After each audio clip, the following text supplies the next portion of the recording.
Hello again. As some viewers might be aware, there are a few people on YouTube who run channels dedicated only to me and my views. Frankly, I find it a little odd, but there we are. I suppose we all have our own hobbies and pastimes, and if watching my talks here and then growing angry and foaming at the mouth about them provides pleasure to some, then who am I to object? There are two people who are especially obsessed with me. One of them is an unpleasant lunatic, and the other comments here almost every day. He's a very right on and with it sort of fellow, amiable enough, but wearing ideological blinkers which prevent him seeing anything outside a very narrow compass. It's a curious thing that bigotry and narrow-mindedness are often said to be characteristic of the right wing, but my experience is quite different.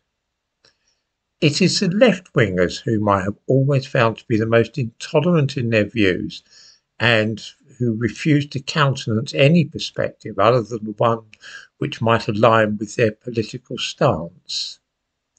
We saw a splendid illustration of this yesterday.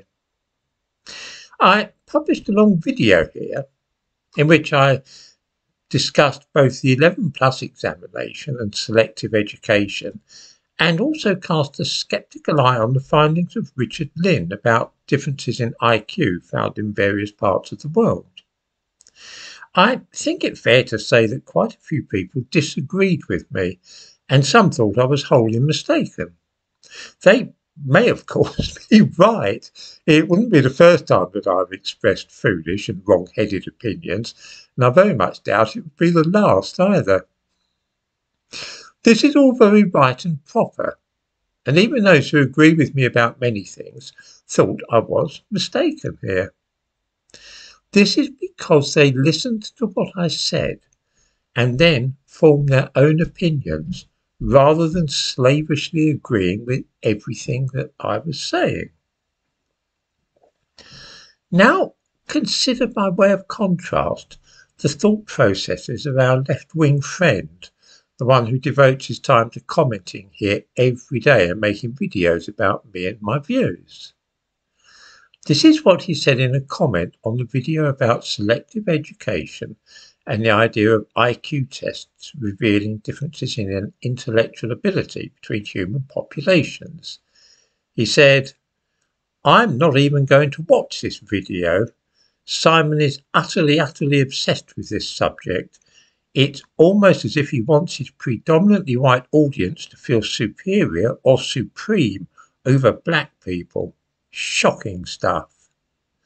So shocking, in fact, that he didn't even need to watch the video in order to be shocked by it. I am irresistibly reminded of the late Mary Whitehouse, who in 1982 took out a private prosecution for obscenity relating to a play showing in London called The Romans in Britain. In the description to this video, I give a link to a bit about the case. The truth was that Mary Whitehouse had not even watched the play. She didn't need to do so in order to be shocked and disgusted. She just felt instinctively that it was obscene. Sound familiar? Let's read that comment again by the guy who makes videos denouncing me.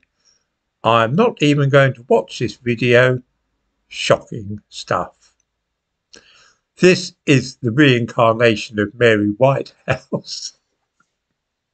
I responded by expressing surprise that he should disapprove of criticism of selective education and find such negative views on the subject shocking, to which he replied, "I am assuming it is the same as all your other videos on this subject. Carefully selected data explained in a way designed to make your predominantly white audience feel superior to black people.